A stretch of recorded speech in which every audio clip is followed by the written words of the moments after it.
سوال ان کا یہ ہے کہ کتنے میل کا سفر ہو تو روزہ رکھا جا سکتا ہے، اور کتنے میل کا سفر ہو تو روزہ نہ رکھا جائے؟ سفر کے متعلق میں پہلے بھی بارہا بیان کر چکا ہوں کہ حضرت صلی اللہ علیہ وآلہ وسلم نے جو سفر اختیار فرمائے ہیں ان کے متعلق قطعی طور پر ہمیں میلوں کا حساب نہیں ملتا، لیکن لفظ سفر قرآن کریم نے رکھا ہے، اس کی فاصلوں میں تعیین نہیں کی۔ اس میں بہت بڑی حکمت ہے، اور وہ حکمت یہ ہے کہ زمانے کے بدلنے سے سفروں کی تعریف بھی بدلتی جاتی ہے۔ ایک سفر وہ تھا جو اس زمانے میں کیا جاتا تھا، عموماً کہا جاتا ہے کہ اس وقت ایک منزل 12 میل سے لے کر 20 میل تک ہوتی تھی، تو اس خیال سے بعض علماء نے 12 سے 20 میل کے درمیان کا فاصلہ سفر کا فاصلہ قرار دیا ہے، مگر یہ ضروری نہیں ہے۔ اور اب تو خاص طور پر میں نے دیکھا ہے بعض دفعہ ایک شہر میں ہی ایک کنارے سے لے کر دوسرے کنارے تک 100 میل کے قریب بن جاتا ہے۔ میں جب 78 میں امریکہ گیا تھا تو شکاگو میں ایک ایسے گھر میں ٹھہرے ہوئے تھے ہم جہاں جو کنارے پر واقع تھا۔ ہمارے دوپہر کو ہمارا کھانا کہیں تھا، وہاں تک فاصلہ تقریباً 70 میل کے قریب تھا یا کچھ زائد، اور پھر رات کا کھانا کہیں اور تھا، وہاں بھی 70-80 میل کا فاصلہ کر کے پہنچے، جو کم و بیش اتنا ہی ہے جیسے روا سے شیخو پورے چلے جائیں یا لاہور کے کناروں تک پہنچ جائیں۔ اور وہ سفر نہیں تھا، ہمارا دل بتاتا تھا، سب جانتے تھے ہم کہ یہ سفر نہیں ہے، ٹرپ سی ہے، شہر کے اندر کے اتنے بڑے بڑے فاصلے ہوتے ہیں۔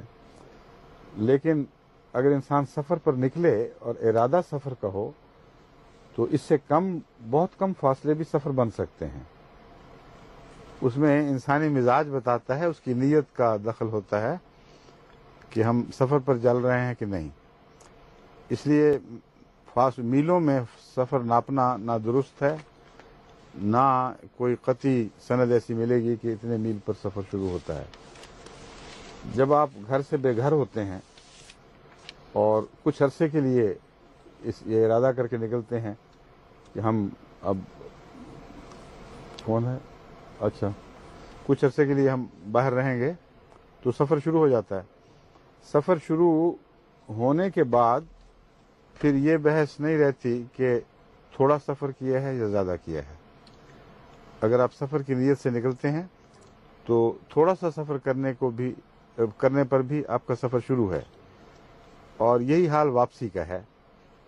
حضرت علی رضی اللہ تعالیٰ عنہ سے متعلق روایت ملتی ہے کہ جب آپ سفر سے واپس آیا کرتے تھے تو شہر میں داخل ہونے سے پہلے جو نماز پڑھتے تھے وہ قصر کرتے تھے، حالانکہ شہر ہو سکتا ہے کوس 2 کوس کے فاصلے پر رہ گیا ہو۔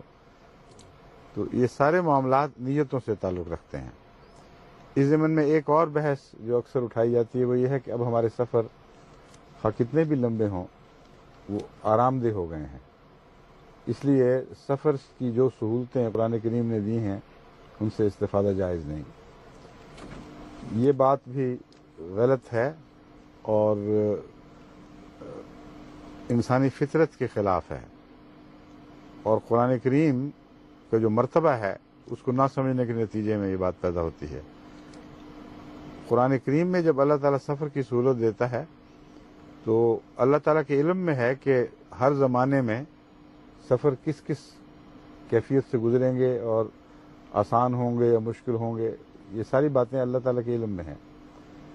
پھر ہر سفر اس زمانے میں بھی تو ایک جیسا نہیں تھا۔ کچھ خواتین اونٹوں میں ہودوں میں بیٹھ کر سفر کرتی تھیں، کچھ کو کہار اٹھا کے پھرا کرتے تھے پرانے زمانوں میں، کچھ پیدل چلنے والے تھے، کچھ سوار تھے، پھر گرمیوں کے سفر تھے، سردیوں کے سفر تھے۔ مختلف سفروں کی کیفیات اس زمانے میں بھی بدلتی تھیں۔ تو اس زمانے میں اگر سفر کی کیفیت بدلی ہے تو یاد رکھنا چاہیے کہ انسانی مزاج بھی تو بہت بدل چکے ہیں۔